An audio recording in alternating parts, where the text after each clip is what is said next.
नमस्कार मित्रों, स्वागत है आप सभी का हमारे YouTube चैनल माही ज्ञान सागर में। एक समय की बात है, लंका सोने की नगरी थी। चारों ओर वैभव, शक्तिशाली और समृद्धि का साम्राज्य था। राक्षस राज रावण के नाम से देवता तक भयभीत रहते थे। लेकिन उसी महल में एक ऐसी स्त्री भी रहती थी जिसके हृदय में वर्षों से अपमान, पीड़ा और प्रतिशोध की आग धधक रही थी।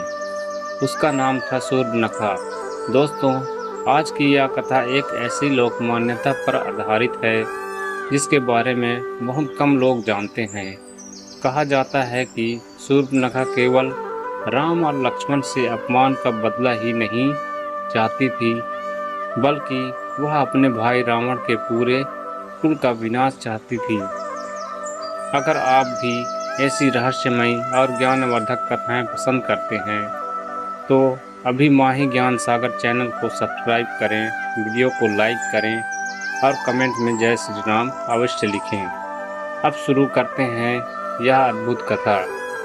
कहा जाता है कि शूर्पणखा का विवाह एक पराक्रमी राक्षस विद्युत जीवा से हुआ था। वह वीर, बुद्धिमान और स्वाभिमानी था, लेकिन रावण को यह विवाह पसंद नहीं था। कुछ लोक कथाओं के अनुसार युद्ध के दौरान रावण के हाथों ही विद्युत जीव की मृत्यु हो गई। शूर्पणखा के मन में यह बात तीर की तरह चुभ गई। उसे लगा कि उसके अपने भाई ने ही उसका सुहाग उजाड़ दिया। वह बाहर से शांत रही, लेकिन भीतर प्रतिशोध की ज्वाला जलने लगी। समय बीतता गया। एक दिन शूर्पणखा दंडकारण्य पहुंची। वहीं उसकी भेंट भगवान राम और लक्ष्मण से हुई। भगवान राम के तेजस्वी स्वरूप को देखकर वह मोहित हो गई।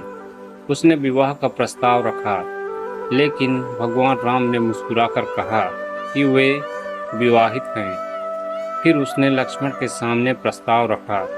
लक्ष्मण ने भी उसे विनम्रता से टाल दिया। क्रोध में आकर शूर्पणखा ने माता सीता पर हमला करने का प्रयास किया। तब लक्ष्मण ने उसकी नाक और कान काट दिए। यहीं से कथा ने नया मोड़ ले लिया। अपमानित शूर्पणखा सीधे लंका पहुंची। उसने रावण के सामने माता सीता के अद्भुत सौंदर्य का ऐसा वर्णन किया कि रावण के मन में उन्हें पाने की इच्छा जाग उठी। लोक कथाओं के अनुसार शूर्पणखा जानती थी कि यदि रावण सीता का हरण करेगा तो उसका सामना स्वयं भगवान राम से होगा। और भगवान राम कोई साधारण राजकुमार नहीं, बल्कि धर्म की स्थापना के लिए अवतरित हुए थे। इसलिए रावण का अंत निश्चित था। कहा जाता है कि यही शूर्पणखा की योजना थी। उसने रावण के अहंकार को भड़काया। उसने कहा, यदि तुम तीनों लोकों के विजेता हो तो ऐसी सुंदर स्त्री तुम्हारे महल में होनी चाहिए। रावण के भीतर छिपा अभिमान जाग उठा। उसने मारीच की सहायता से स्वर्ण मृग का छल रचा और माता सीता का हरण कर लिया। इसके बाद जो हुआ वह पूरी दुनिया जानती है। हनुमान जी का लंका पहुंचना, अशोक वाटिका का विध्वंस, लंका दहन, समुद्र पर सेतु निर्माण और फिर राम रावण का महासंग्राम। एक एक करके रावण के महान योद्धा युद्ध भूमि में गिरते गए। अक्षय कुमार मारा गया। अतिकाय का अंत हुआ। कुंभकर्ण जैसा महाबली भी भगवान राम के बाणों से धराशायी हो गया। अंत में मेघनाथ, जिसे इंद्रजीत कहा जाता था, भी वीर गति को प्राप्त हुआ। जब रावण ने अपने पुत्रों और भाइयों को मरते देखा, तब उसे अपनी भूल का एहसास होने लगा, लेकिन तब तक बहुत देर हो चुकी थी। अंततः भगवान राम के दिव्य बाण से रावण का भी अंत हो गया। सोने की लंका शोक में डूब गई।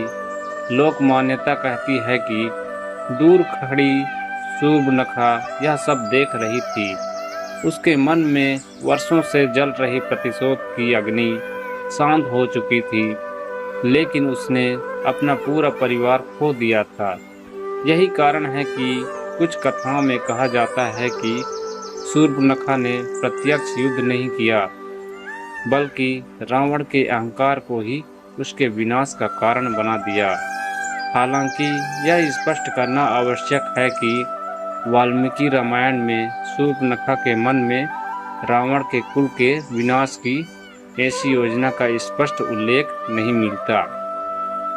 यह कथा मुख्यतः लोक कथाओं और बात की परंपराओं में सुनाई जाती है। इस कथा से हमें क्या शिक्षा मिलती है? अहंकार सबसे बड़ा साम्राज्य को भी नष्ट कर सकता है। क्रोध और प्रतिशोध का परिणाम अंततः विनाश ही होता है।